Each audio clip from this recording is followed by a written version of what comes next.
Hey everyone, welcome into the Flippin' Hippos YouTube channel. I'm Star the Flippin' Hippo. Today we're going to revisit eBay best business practices. This is something I've talked about before. I don't think I've ever dedicated a whole video to it though.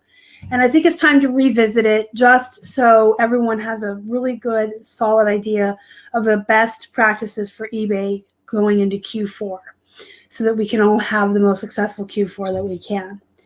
So this is just a little list of things that I think everyone should be doing on eBay to increase their success, their sales, and their money.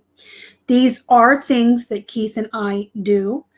All of these. Everything on this list is things that we implement, things that we do every single day, every single week, every single listing. I've never coached you guys or taught you guys anything that we don't do. So everything you hear me talk about, we do. We're successful. So I like to share these with you so that you can be successful as well.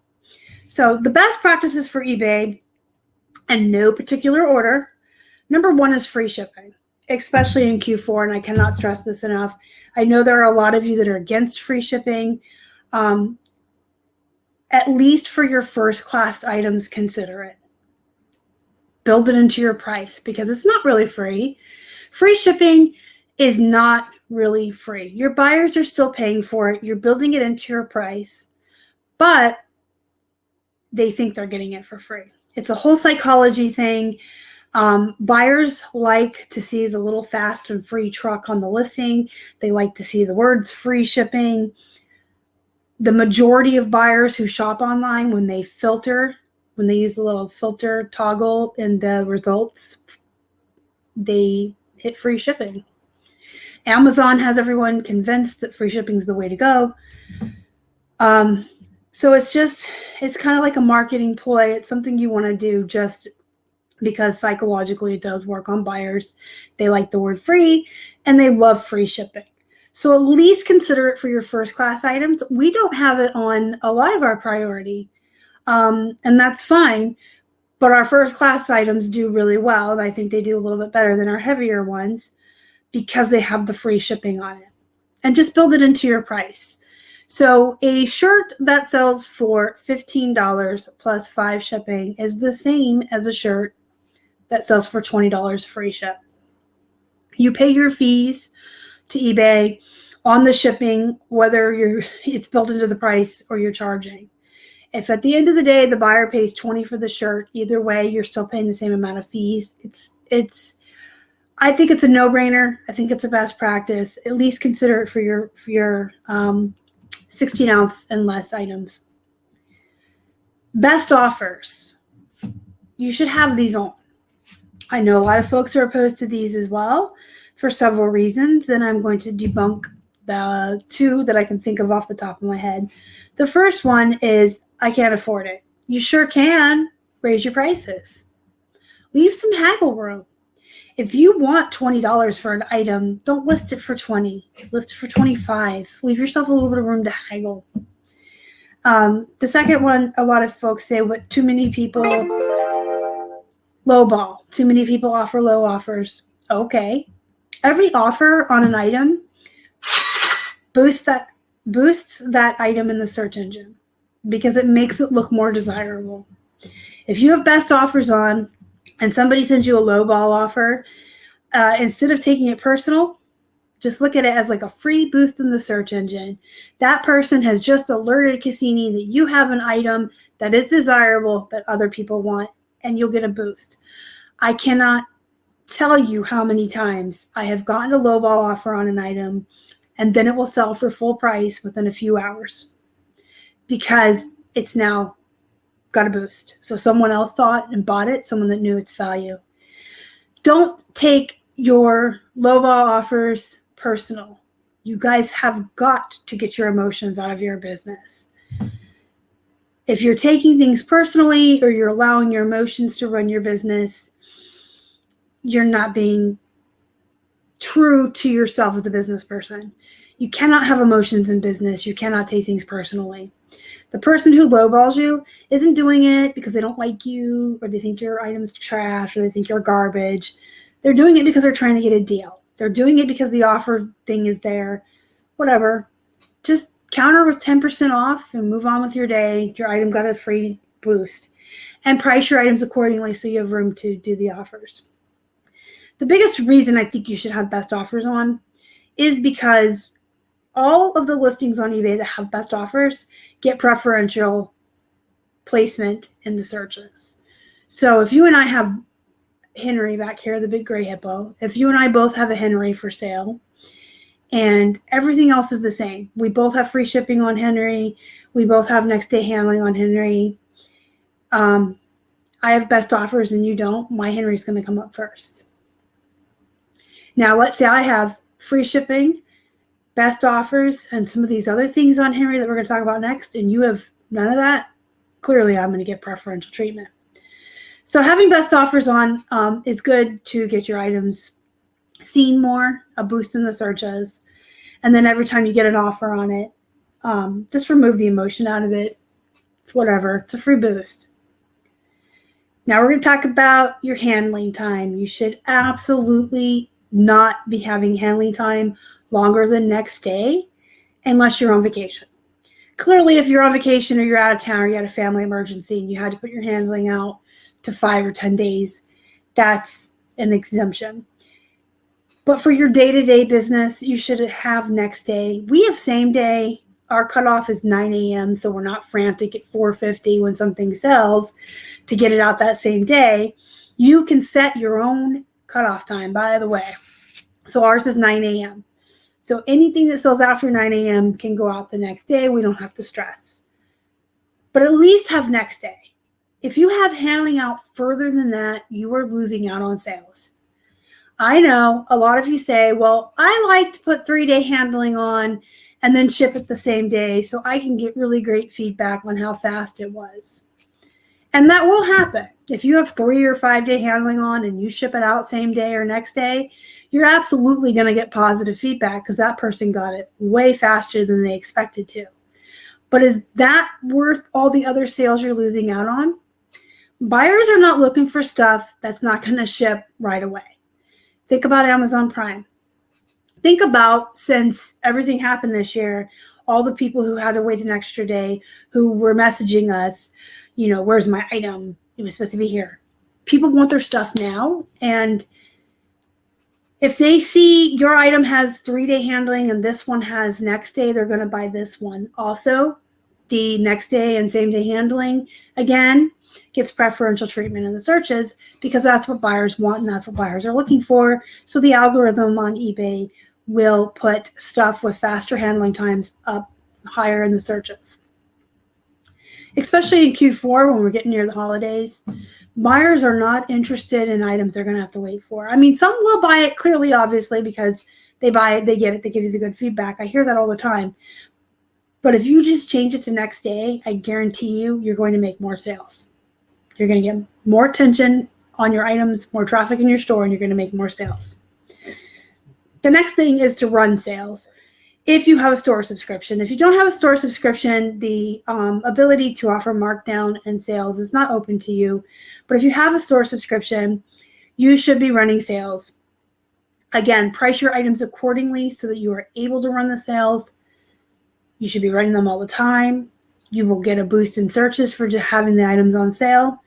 And then also, I like to tell people, you know, the ability to run the sales is a tool that you're offered as part of your store subscription. You're paying good money to eBay to have that store subscription. You should be utilizing all of the tools that come with your subscription that you're paying for. I did a live show a couple weeks ago talking about best offers and sales and how to price items accordingly and how to run sales around the clock to increase your visibility in searches and to increase your overall sales. I'll have that pop up at the end for you because I went into a lot more detail on how to do this. But running sales is absolutely something that I consider a best practice. Daily activity. Y'all got to be listing every day. Y'all got to be listing every single day. I'm sure that some of you have had days where you can't list due to circumstances that are beyond your control. but you've also seen the result of that, right? When you're listing every single day and you're active on your store every single day, you're seeing the activity that results from that. When you skip a day or two, or you go on vacation, I mean, you guys have all had the opportunity to see this for whatever reason. You're skipping a day or two, your sales drop drastically. You've got to be active every day. An active store is a happy store. Cassini, the algorithm, all that loves activity. If circumstances happen beyond your control and you can't list on a given day, I always suggest to folks to keep a couple of drafts around so you can make those go live. So whenever you do have some extra time and you do have time to, like you listed your 10, that's your goal today, and you have a little bit extra time, maybe you could make 2 or 3 drafts and just put them there.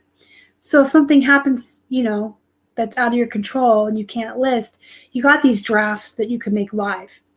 Just because they're coming from the drafts doesn't change the way Cassini sees them. She still sees them as new live listings that you put up today. So it still gives you the activity. I do have to tell you guys, if you have drafts, you've got to touch them at least once every month or they'll go away. They will be disappeared. They will be ghosted. They will be deleted. I learned that the hard way. So if you have a bunch of drafts that you're saving up for a rainy day, just make sure, I try to do it once a week now just so I don't forget. I go in, I select all in bulk, like I'm going to list them. And then when I'm in that bulk screen, I just say save for later and it puts them right back in the drafts. But it looks like you tweaked them or you touched them and they won't get deleted. Trust me, I learned the super hard way.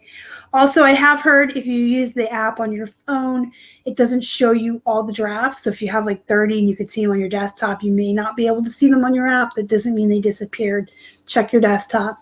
But yeah, just make sure you bulk edit them and put them back in the drafts every so often so they don't get deleted. So they're there for your rainy day. So I do recommend whenever you have a little bit extra time, you can do 1 or 2 extra drafts. They can just sit there until you need them. Another way to get some quick daily activity every day is to end listings that are about to end on their own and bulk sell similar. Those look like new listings to Cassini. I talked about that in that live video I'm going to have pop up for you as well. The next best practice, say that 10 times fast, is good photos. You got to have good photos. I've talked about this so many times on this channel. I think I even mentioned that I've seen plush listings where the plush is like next to the toilet. You guys, be professional. Please have good photos. Don't throw stuff on the floor or the ground or a busy background or in the bathroom. If you can't afford really good photography lights and a background setup like ours yet, just have something that's not a busy background, that's solid, and have some good lighting. If you're at the point in your business where you can afford the good stuff, the exact same setup that we have is listed down below in our affiliate links. You can get ring lights. There's all kinds of options. In fact, I had a video about that as well recently, talking way more depth about photos. I'll have that pop up for you guys too. But just make sure your photos have good light, solid backgrounds, not anywhere gross, right? Then you got to have your title correct. This is an eBay best practice. eBay themselves came out at eBay Open and told sellers exactly the formula to use in your titles that will give you the best placement in searches, that will get Cassini's attention and give you a boost. The title formula goes like this: brand, what it is, gender, size, and then your keywords. And your keywords always want to be most important to least important. So for example, I would have Miss Me, jeans, women's size, 28, flare leg, low rise, medium wash denim pants. Because I think that the leg is a more important keyword than the rise. I think more women do searches for jeans based on whether they're skinny, boot cut, flare, straight leg, tapered leg, than they look for the low rise or mid rise or high waist. So I always put the leg first, but if you feel the other way, do it the other way. What happens after the size is up to you. That first section of the title is the most important, and that's the formula. Brand, what it is, gender, size, and then if it's hard goods, you just make it fit for hard goods. So if it's a plush, it would be brand, what it is, and then its size, its inches. You want that right in the title. So you want Disney, Winnie the Pooh, Tigger, 10-inch plush, and then your keywords after that. Again, put your keywords in order of most important to least important. Cram as many in there as you can. It doesn't have to read like a concise, cohesive sentence. It can literally just be a bunch of keywords crammed in together. They don't have to make sense. It's not like you're reading a sentence or a paragraph. It's just keywords in the title so that you can be shown in the searches. Don't use all caps unless it's part of the brand name, like Ann Taylor Loft. You want to put the L-O-F-T in all caps. That's part of her brand name. But don't put anywhere else all caps. Don't use any punctuation. So women's for jeans should just be W-O-M-E-N-S, no apostrophe. You don't want any extra punctuation in there. It messes up the algorithm. For size, you can put capital S, little z. You don't have to spell it out. It'll give you the same results. And keep things like NUA tags, EUC, and all of that stuff out of the title. People aren't searching for that, and it's not going to help you get moved up in placement. That's the other thing. When you're thinking about your keywords that you want to put in there, think about what people actually search for. What do you look for? Do you actually look for NWT in the title? Because there's ways over here for them to filter their search by size and stuff, by new or used. So in the titles, you just want keywords folks are looking for. Style, color, animals, things like that. And pricing, your last best practice is pricing. You don't want to race to the bottom, but you don't want to be so high that you're scaring people away. So make sure you're doing your comping. When you're new, it's super important to comp your prices and be competitive. Go somewhere in the middle. Go a little high so you have room for your best offers and your sales. Or price really high like me, but I don't recommend that for so many people. But you should be at least high-ish. So you have room for your offers and your sales, and so you're not down here with everyone else. There is the perceived value of an item. There's a lot of times I will list something at a price much higher than what I've just comped, and mine will sell first because people will wonder what's wrong with the one that had the lower price. They'll see a perceived value in your item if it costs more. Also, if you're doing all these other things, you can price a little bit higher. Trust me, if you have the keywords, the great titles, the really good photographs to back it up, you can price higher. If all the other plush that are just like the one you're about to list are on bad backgrounds, dark photos without good lights, and their titles like Tigger, and that's it. I mean, I've seen that.